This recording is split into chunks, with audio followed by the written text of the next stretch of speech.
Hi, this is Mariah Gullo from The Hollywood Reporter, and I'm in studio today with Evan Raichel Wood. Hi, Evan. Hi. How are you doing? I'm great. Really good. We are a day after the first episode airing of Westworld. Finally made it. Yes. Yes. It's been a long time coming. It's been over a year. Mm-hmm. We're at the point now where we're going full Jurassic Park. Yes. And that's where we're starting. So imagine starting. where we're going to go. Yeah. Yes, we talked a little bit off camera about how this season, as it unfolds, is really, really action-packed and is really, like, things are changing very quickly. The game is changing drastically every episode. I think the first season, there was kind of a build up into these reveals. World building. And this season, for me, is just one episode after the other. It's like the game expands and expands and expands and is so much bigger than you even thought possible. Mm-hmm. So I'm really, wait till episode 2. I'm pretty excited about that. So let's go over a couple of just some theories. I know that we can't really reveal anything. No. But I did want to ask you personally. Okay. Now that we know that there are 6 parks, do you know what all the 6 parks are? I do not know what all the 6 parks are. I know only the ones that we see on the show eventually. But I don't. We all have theories. Mm-hmm. We're finding out kind of as we get the scripts, and they don't really like us knowing anything before our characters know. So. Right, and I've heard that some characters get more information than others. Mm-hmm. Like Jimmy Simpson gets less information than Ed Harris because he's playing a younger version of himself. Exactly. But you're a host, so do you get more information? You would think. And especially this season, considering she You're has awake. all of her memories, she's awake, she's taken control.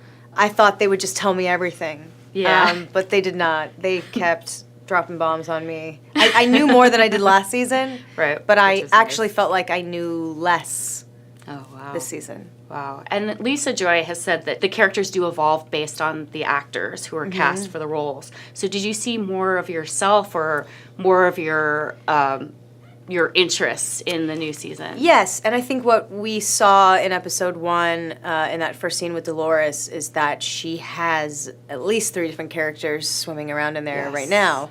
And one of them is the Dolores that we know and love. One of them is this new character, Wyatt. Mm-hmm. And the other one is a version of herself that she is creating throughout season 2. So in those moments, especially even doing that scene, I realized I was just using my normal voice, no accent, still slightly like a heightened version of myself, but definitely bringing more of my real self into the character, which was very strange to get used to. Because we were so attached to how they were that now, since the rules have changed, the characters are changing, and so we have to kind of reinvent them, and it's weird.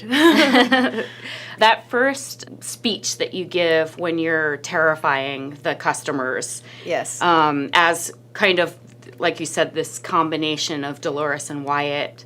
How did it feel to be delivering those lines? Because that was kind of a very masculine role. It was the role of a villain in a Western. Uh-huh. How did it feel to deliver those lines?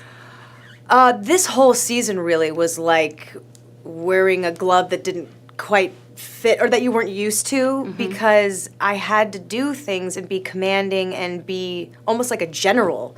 And people are, under my command, and I'm doling out orders, and I'm usually really good at memorizing my lines, but this season I had a really hard time because I've never been asked to play these kinds of roles before. Right. And so it was a very foreign thing, but very empowering and rare and but challenging because it was such a new set of shoes to wear. But that made it exciting.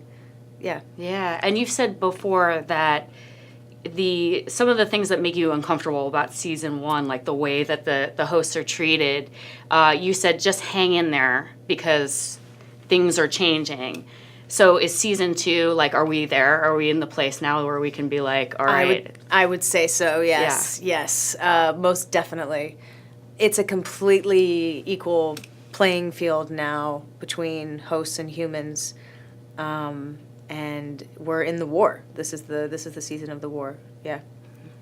There's some of the headier theories and philosophies that kind of circulate in this world. It's like my favorite part of the show. Yeah. So what do you think about that, like the theory of the bicameral mind or any of the higher consciousness thoughts? Well, it's interesting. So the bicameral mind, we were talking about this before the cameras were rolling, is about consciousness and hearing the voice in your head and thinking, before we really knew what that meant, thinking somebody was talking to you, and then we realized that since we don't know what consciousness is, we've tried to pinpoint it as it's a conversation with yourself. It's you being able to talk to yourself and realizing that that's you speaking to you.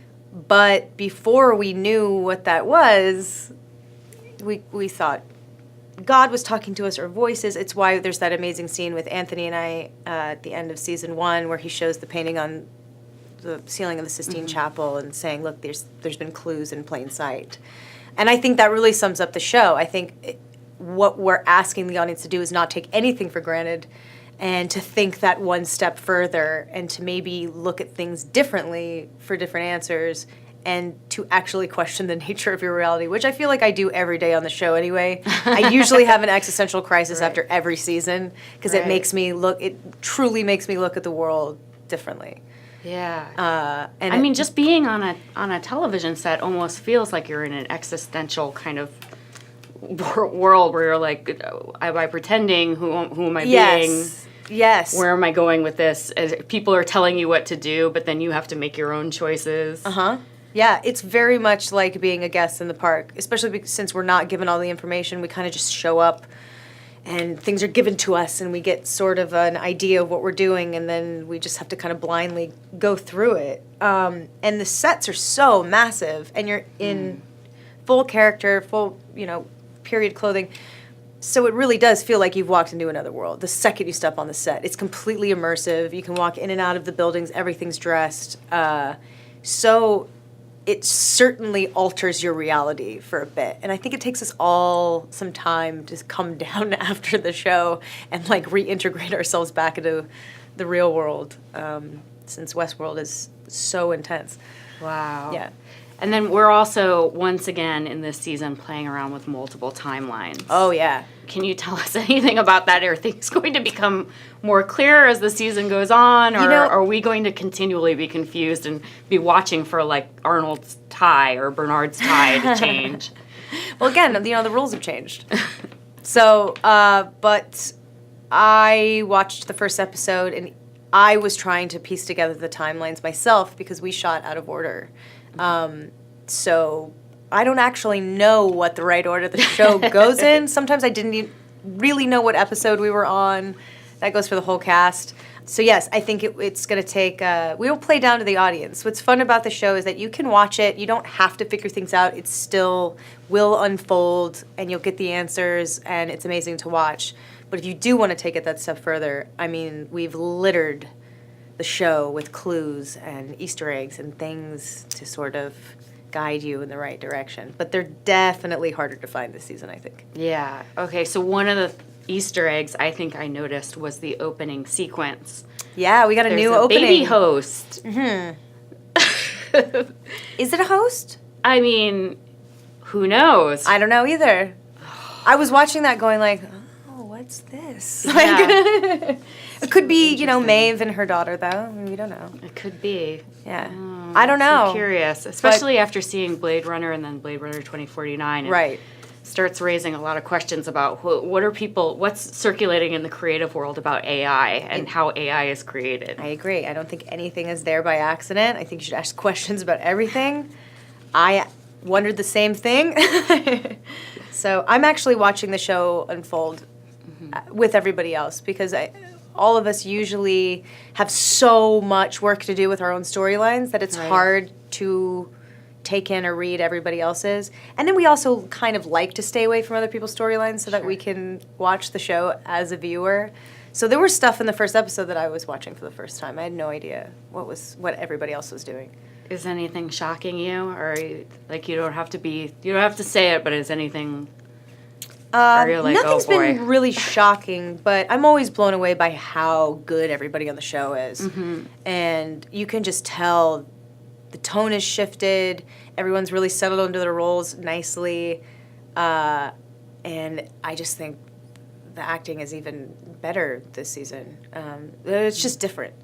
But that always just blows me away. I mean, Jeffrey Wright, good Lord, he's got such an amazing arc this season. So I'm just excited to see what everybody else has done. Tandy, I mean, I love watching her. There's just, when I see everybody in their roles, I just think, like, no one else could do these roles. Like, you were made to play each and every one of these. It's great. I could tell by talking to you that there's probably some storylines that aren't going to cross paths in this upcoming season. But are you able to reunite with some of the people you had scenes with in the last season? Will you? I feel like Chris Farley right now telling, it's so cool. It's so cool what you guys do. That was one of my favorite skits. You know, I don't think we're going to disappoint. I think people will be running back into each other, but not in the ways that people expect. That's why the show is so great. Everyone has very different objectives. You know, so yeah, I don't know how much I could say without giving it away, but yes, but maybe not quite how we imagine. Yeah. Does working on a show like Westworld give you optimism for the future, or does it kind of freak you out about where we're going? The fact that the show is being made gives me optimism. But when I started doing research for the show, I was really afraid of AI, and then really tried to learn as much as I could about it and how it works and the possibilities, so that I could understand my character. And the more I learned about it, the more I thought, wow, they're going to be so much better than us and better problem solvers. They're going to be more logical. They're not going to be bogged down by all these stories that we tell ourselves. And they're just going to surpass us in every way. So by the end, I was like, maybe we should just let them take over. It's going to be better. But I'm also hoping that they will be fans of Westworld and maybe accept me as one of their own when the robot revolution comes. Right. That's what I'm hoping for. Right. Just blend in. Exactly. You know, you've now decided to share, to use your experiences as a platform for others. Yes. So where do you want to go with that? Like, what is the goal? I think the goal is to humanize people and to create a sense of empathy, to understand different points of view, so that we can care more and actually do something about it. But also to build a community of survivors and of people in need of that, so that they know they're not alone, and to have resources, and so that we can help people cope and deal. But, you know, also what's been amazing about these movements and everything that's been happening is that we're really talking about it in a different way. And now the next step is to actually put that into action and really change things.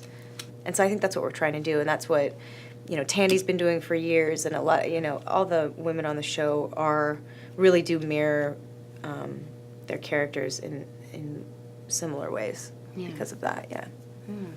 And you have an opportunity now to work on some of your personal projects. Do you have anything?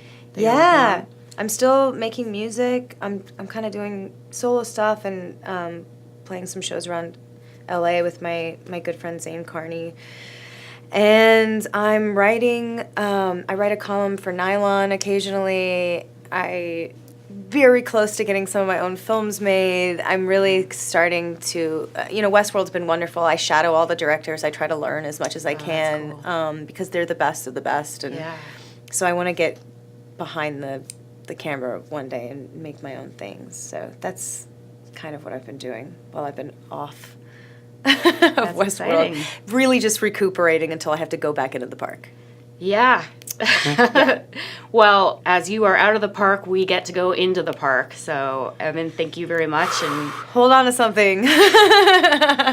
we look forward to the next few Sundays. I can't wait for people to see the next episode.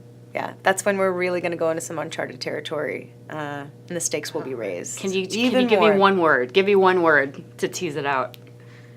Where are we? Where are we? I mean, that's not one word. It's one, like, question. Yeah.